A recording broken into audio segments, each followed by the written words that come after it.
Welcome back to my channel by Rita. And today we are going to go through how to apply for the care worker role in the first place. All right, we'll talk about the requirements you need to get the job, the role itself. But first of all, just to give you a quick recap for those who are just joining us, the excitement is building because the UK government has announced the health and care worker visa, which will be starting very soon, like 15 February 2022. We hope to hear that it's up and running. So what's happened is that there's been an amendment to a document. I'll tell you, statement of changes in immigration rules that was announced 24th January 2022. That's in circulation. I'll try and find a copy for you somewhere. And basically, care worker role will be added to the shortage occupation list. The shortage occupation list will then make it possible for you to come in, overseas workers to come in and do the job here in the UK and get paid an annual salary of about £20,480 or £10, 10 pence an hour, thereabouts, okay? And or more. And it means that you can apply for the visa, come with your dependents, stay in the country for between 3 to 5 years. And this is a very good route for you to get your indefinite leave to remain. So after the qualifying period for about 5 years, you keep renewing this annually. Employer helps you, and eventually what it means is that you would have qualified to residency. You have qualified residency. That means that you can go ahead and apply for your indefinite leave to remain. So really good opportunity for most of you. So first and foremost, let's explain. So how you're going to apply for this care working. You have to find the job, clearly. So you have to go there and search for the job and apply for it. And I'll explain later on some really good website. I mean, the ones I would use, where I would send you to and say, yes, use this verified website and go ahead and apply for these jobs, okay?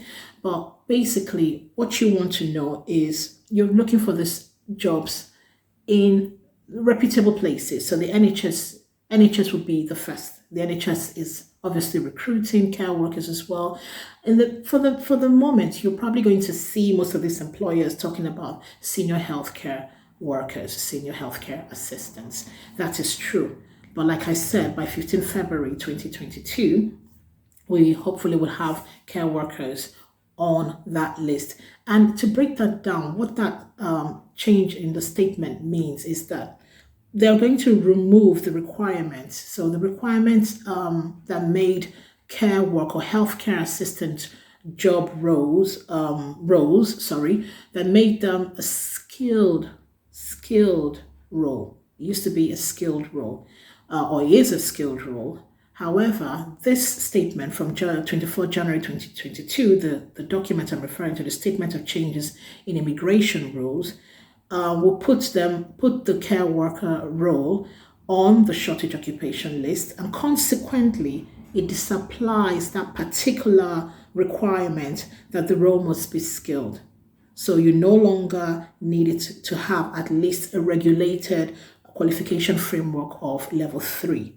So level 3, RQF level 3, is what you usually would require to meet the skilled worker visa and be able to come into the country here and work as a healthcare assistant. But what this is doing, this statement of change, is that it's going to remove that particular requirement, that level 3.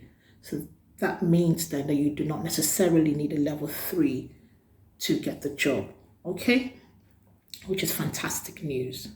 Whether or not this will be applied by the NHS immediately, I cannot say for sure, but remember that the NHS are recruiting as the biggest employer here in the country, but also you've got the care homes, you've got the care agencies, and you just got different bodies that employ for the vacancy, because there is a shortage in the country. So first and foremost, like I was saying, you've got to go out there and find the job and apply for it. Are you liking any of this so far? Please give us a thumbs up. So let me know what your situation is. Let's talk about it. Talk to me. Let's hear your comments down there. And let's see, or you want to help somebody else, family member, a friend. Let's talk about it. Okay?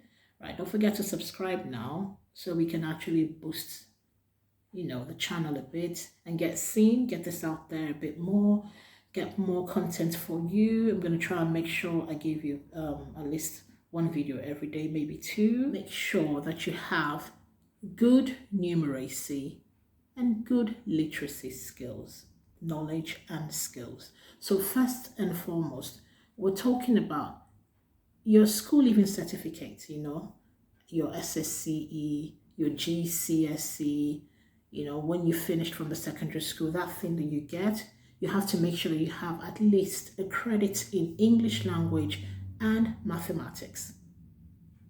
Most of the employers will require this. So what we're talking about is the role itself, how to apply for the role itself. Okay, we will do a different episode where we're going to talk about the visa itself. So let's leave that for now. So let's talk about the job. How do you apply for this job? You have to make sure you have some things ready for your employer. All right, when you find a job on this website, you need to make sure that you already have your numeracy and literacy skills. So a basic credit in English language and mathematics. Of course, you can have other subjects. Your biology will be fantastic, but you don't have to have science subjects. Most of the care homes will train you themselves in what to do. Your mandatory training, what we call your mandatory training, how to move, they will train you themselves. But you have to come with certain things, which is the basics. So you don't necessarily need a degree. However, you have to have this literacy and numeracy skills. So make sure you have that. And if you know you need to go get the transcript from wherever, this is the time to do it. Prepare. Go and get your transcripts ready. Go and get your certificate authenticated. Whatever it is you have to do. I don't know what they do these days. Go and do it. Go see your registrar. Let them sign whatever they need to sign. Secondly, one other thing you might need to start thinking about right now is your references, because for the job, you're going to need references. Here, we definitely check references, all right? So you're going to need references from your school, or you're going to need references from your employers. For some of you, you're already working, so your employer can get your references. Remember, if you can, please try to make sure that it's the email from the organization, so the official email of the organization or your manager. So not necessarily that it's going to go to HR. It can go to HR if you do have a big organization. If it's a smaller one, your line, what you call your line supervisor, the one who supervises you, or your manager. If you're in the bank, you know what I mean. So your branch manager can do that. Your line supervisor, who might be the account officer, 1, 2, 3, whatever they might be, who supervises you. These people can give you your references. They've worked with you. They can say how what your character is, how you work, how diligently you are, your timekeeping skills, things like that. Prepare that. Start to talk to them about that now. When you go to each website, each job vacancy, each employer will tell you exactly how they want it. So for the NHS, for example, if you're going to be applying on the official website, you need to open an account. Okay, you need to you need to register your account there so that you can log in and apply. For most of them, you have to register, log in and apply. And when it comes to these references, usually they would ask at the interview stage actually. But some places they might ask you to send it. Some of the agencies, the recruitment agencies might ask for it in advance. So you don't want to be here calling people and asking them to help you pursue this and that over there. So as much as possible, talk to them now and try and gather these things, okay? So you need a criminal disclosure barring service, is DBS. We're going to do that. So there'll be a criminal record check on you to make sure that you don't have a criminal record, or you can declare what you do have. So for that DBS check in the health sector, we do that.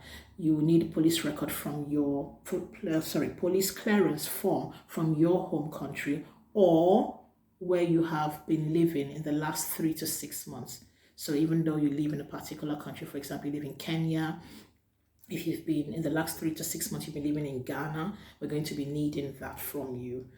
So try and sort that out now back home, because that's going to help you when later on It doesn't mean that you have to have it to come in. My point is, it will be required at some point for your visa. Yes, for some countries, not all countries, not all countries are on that list. However, with your employers, well, later on, when you're starting the role and they're talking about your training and they're doing your DBS check, they'll be wanting to do your DBS check, and for you to do your DBS check, because you're not ordinarily resident in the UK, they will need a record of where you've been staying in your home country. Do you see what I mean? So trust me, I will tell you these things because the things that will trip you up later on when you've already arrived and you go, oh my word, who am I going to call? Who's going to help me? Who do I pay? Da da da da da da da. Do it now. Okay? So sort that out. Make sure you have that. You're going to be needing that for your DBS check. And next, we'll be looking at one that I suppose might not have crossed your mind, because remember, you'll be working as a key worker, a healthcare professional, is your immunization records. So, have you got your polio vaccine from whenever, your MMR, your tuberculosis, all the childhood immunizations and whatever else is going? Of course, these days, COVID-19, have you done your vaccination? If you can, just stay with me. I'll tell you what. Do you have a clinic somewhere where you live? You can go and meet them, travel clinic, whatever it might be, and explain that you'll be traveling soon, blah, blah, blah. You want to get all the documents you can together. They will check your records, your medical history, see if you've taken all your childhood immunizations. They can give you a certificate to show those things, what date, if it's a card, like you have the yellow card back in the days, yellow fever card, or the polio one, or whatever. Have all these things written, signed by a proper, healthcare professional in that place. Have it. Because later on, you will need it as a care worker. And by that time, I can promise you the running around is most annoying. Yeah? So do it now if you can and get that with you. And then, quite importantly, basic knowledge of the job. So I'm going to do an entire episode on what it entails to be a care worker. I'll take you through that. I cannot train you because I'm not authorized to train you. However, I can explain to you what the job is all about and the things you will be coming across, what we expect of you. Well, some basic knowledge. And whilst you wait, there is no harm in trying to get some experience. You don't need it, that is true. But just imagine you come to an interview, two of you. One of you has an idea of how a hospital works and the other has absolutely no idea. And you want to work in my hospital. Who do you think I'm going to employ? So it doesn't hurt, okay? You start to think about your supporting statement for when your interview comes. In the interview episode, we're going to explain that a lot. So when you think about the job role, you have a working knowledge of it, start to prepare this supporting statement where you can apply these things. These are the things you're going to most definitely need. Very important. Don't forget. So whatever you can prepare now, prepare them as much as possible. Okay? So that you don't have to run around. Your immunization records are really important. Okay? Helping out yourself out now is going to help you out later. So your English language requirements. So will you be bringing your degree and having that certified? Or will you be doing the IELTS exam, which for most of the employers are looking at overall grade of 6.5. Some will even ask for less, 4.5. Okay, so if you know you don't want to do that, or you don't have the time to do that, or you don't want to spend that money doing it, then, and you do have your degree certificate, make sure you get the official certificate ready now. Because some of us, we just had the first of all give you a statement or diploma or something. I can't remember what they used to do, and then you have to formally pay for, and you get your transcripts that's separate, and you get your formal shiny degree certificate. So make sure you have your originals ready, because these are the things they're going to require. You go on the website. I'll leave that website here again, and you get that verified, because I'll take about 3 weeks thereabouts to give you something to say yes, that, because you're going to need that a lot, the English language one, because the main job of a care worker is to communicate. You'll be talking with your patients, all right? You'll be speaking to them, expressing yourself. So you will be needing that. The job itself doesn't have a particular thing. It's you being a person. a compassionate person, a caring person, a knowledgeable person, a patient person. All right, somebody who is dedicated to the human, the next person. So somebody has a disability. You understand that they have a disability. You see them. You see them first before the disability. The disability is behind them. Now, which way am I facing? Should I go the other way? So you see them first, and then their disabilities behind them. Understand? So it's things like that. But that is going to take us possibly even more than one episode. We'll do that later on. But for now, get these things ready. So that's how you apply. You find the job, you go to the website, the reputable ones. I will give you a list very soon of the ones you can go to. You go there and you sort things out. All right, you apply. But you make sure that you already have certain things before you do that. You can do it yourself. You don't have to go through agencies. You don't have to. If you want to, up to you, but you don't have to.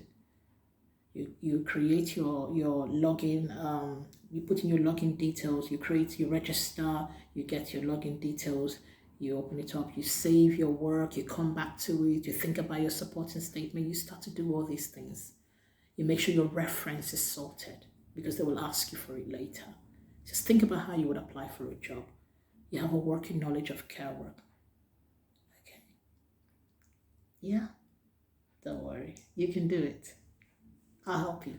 I'll guide you as much as I can. You can do it, most definitely. Yeah, we've got this. Yeah. I'll see you on the next one. Bye.